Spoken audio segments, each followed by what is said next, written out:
What's up, guys? Marco here. Welcome back to Rotate and Relax, another episode of all things Cirrus.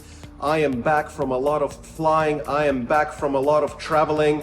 Get ready to rock. And speaking of rock, you know how we start this with some good rock music.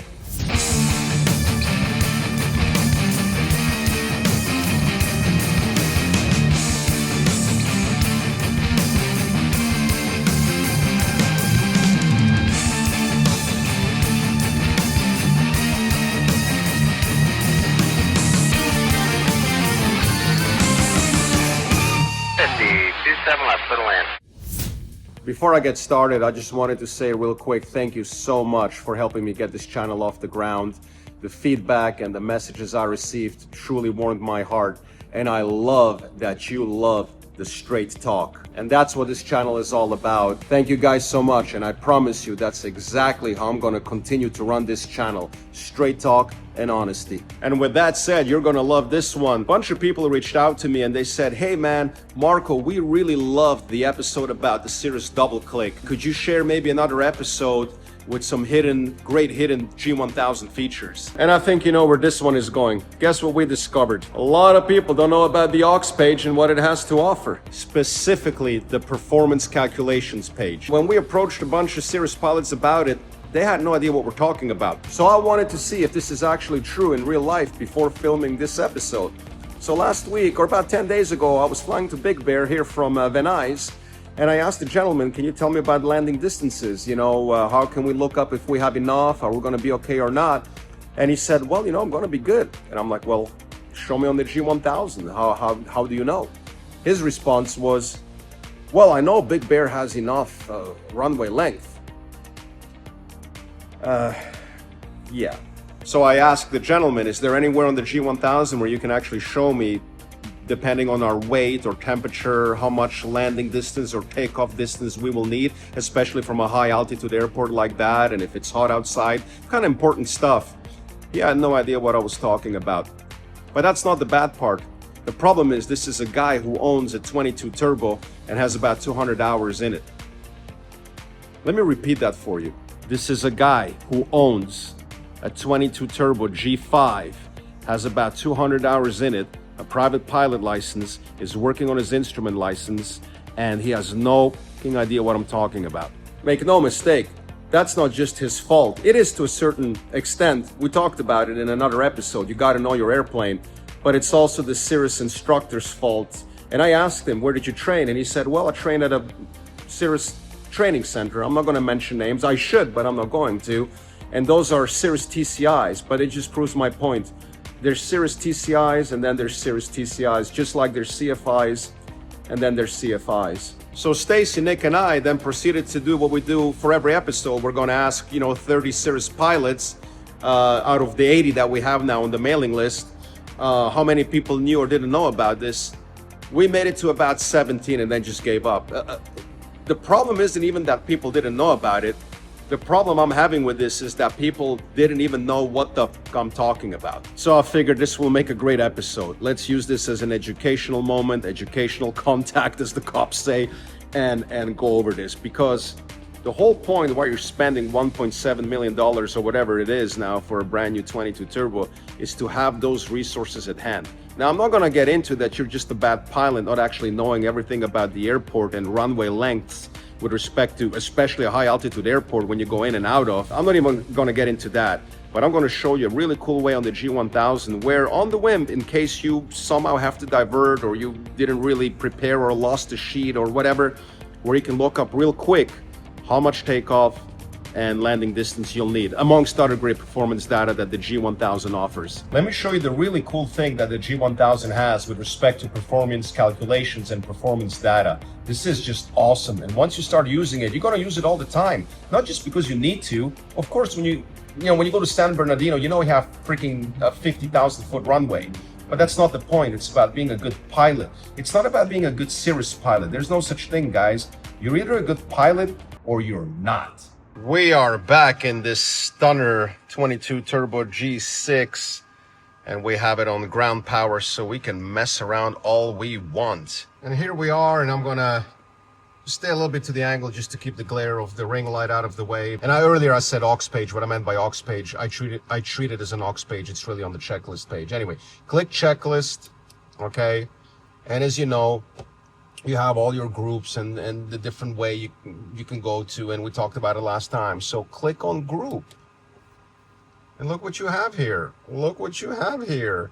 Are you ready? You have performance data.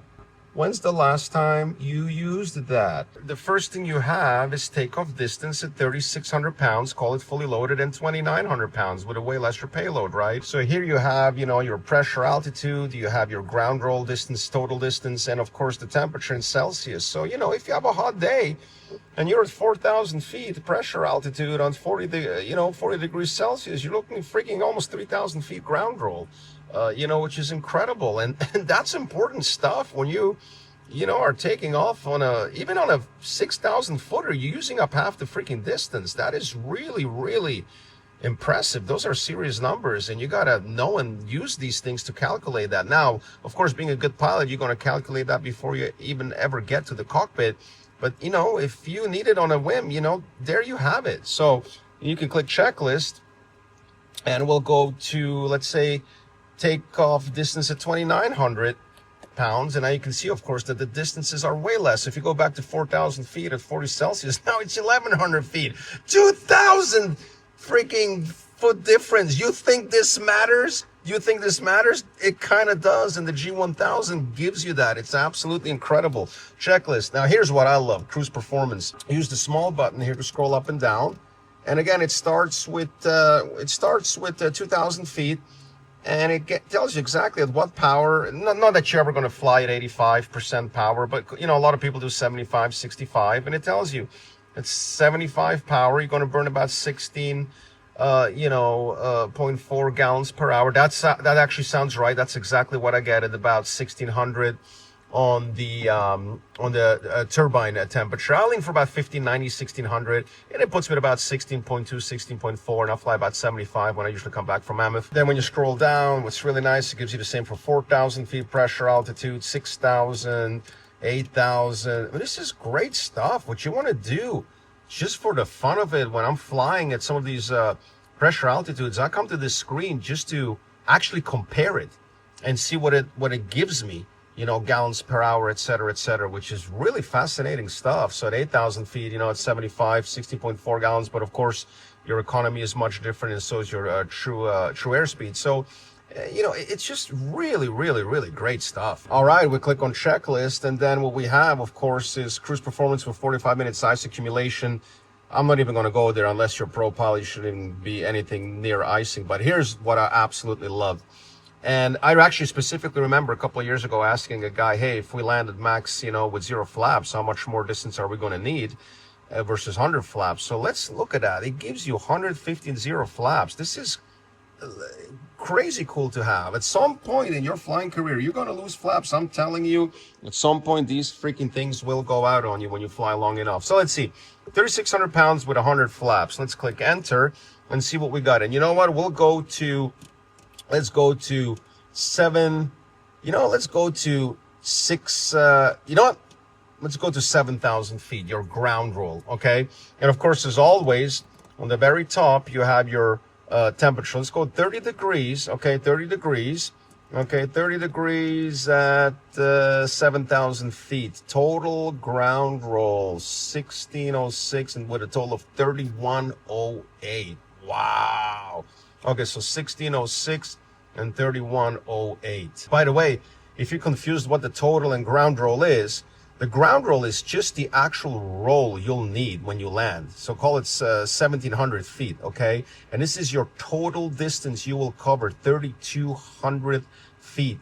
So if you're landing on a 4,000 footer, or let's say, Catalina kind of field at 7,000 pressure altitude at 30 degrees Celsius, guys, you gotta know this. You gotta know this. And again, what's so great is if you're doing this and you somehow forget to have the data on you, the G1000 can give it to you. So 30 degrees at 7,000, 3,100 feet. Well, now check this out.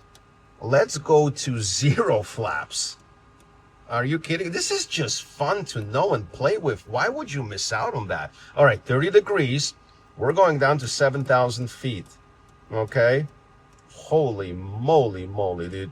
The ground roll just went up to 2,000, and the total is now 4,200 feet. So you're literally going to burn up.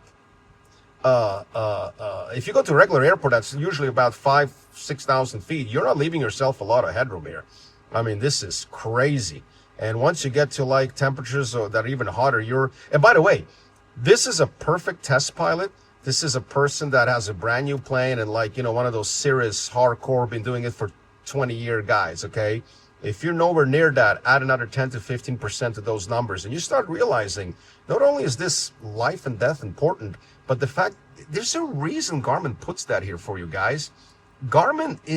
These guys are the best of the best. They're Top Gun in what they do. So if it's on here, you would think it's important. So again, in closing, you can see that Garmin puts that there for a reason. And it's really nice that they also give you, obviously, depending, especially on the performance chart, they give you, based upon how you fly, you're always going to be somewhere 65 to 75%, right? And call it, you're leaning somewhere to about, people like 1590 to about 1620 here. Everybody has a different opinion. I shoot within those parameters. So these things actually are really interesting when you fly, not just to know, but I've never, I have, I don't know, 1,000 hours dual given in these, and not one time have I flown with a owner. Students don't count, I get it, I can teach them, but I'm talking owners, and not one time did an owner come to this page to just see, hey, are the numbers matching? Not only that, but if the numbers don't match, you could potentially identify a problem. And hey, why am I burning 19 gallons, not 16? What do I have? Do I have a leak? I don't know, so it's just, start incorporating that into your flight. On every cross-country flight, tell yourself, hey, you know what? I'm going to come to the performance page. I'm going to check what pressure altitude I'm at. I'm at 8,000 feet. I'm at 75%. What am I actually burning? What am I getting per nautical mile per gallon? What's actually the temperature outside? That's what makes you a good pilot. Why would you miss out on this? You paid for it. And there you have it. I really hope that you're going to start incorporating this great resource and this great tool into your flying. Remember, Garmin puts it there for a reason. It's not there by accident. Nothing, and trust me, I know these guys at Garmin. I've been using Garmin since the 296. Most of you probably don't even know what I'm talking about, the 296 handheld. If Garmin puts it there, it's there for a reason. And if Cirrus wants it there, it's there for a reason. Next time you do a cross-country flight, go to that performance page, check your numbers. Next time you take off, I sometimes do that with my students and friends. Hey, let's actually check this page to see how it's going to translate to real life. You'll be surprised. Sometimes the numbers are a little off. It says 30 degrees, I should use 1,800 ground roll, and then we end up using 1,500. So play with it. If you notice the theme of these videos, it all comes back to know your airplane. And this is something that I, again, just come back to exclusively, and this is probably why Cirrus will never hire me, but it's all good. But this, it's maybe not exclusively, but it's just a common theme with Cirrus pilots. I just noticed that people that fly 50-year-old machines just are just more knowledgeable with this stuff, And Cirrus pilots, I have caps. Trust me, when you fly long enough, you're gonna hopefully not learn the hard way. Anyway, I hope this was beneficial. Thank you so much again for making the channel happen. I got really good videos lined up for you now that I'm back in town. Some really exciting content ahead. As always, please follow me on Instagram if you like, good pilot stuff and rock and roll music. And our Cirrus group on Facebook is really growing. And we just have a wonderful group and great people in there, and it's blowing up. Thank you so much for your support. And guess what? I'll see you next week on another episode of All Things Cirrus. Rotate and relax. Stay relaxed and rotate. See you next week. Power fluid. 50, 27 left, middle land, 230 and 20. 7 left.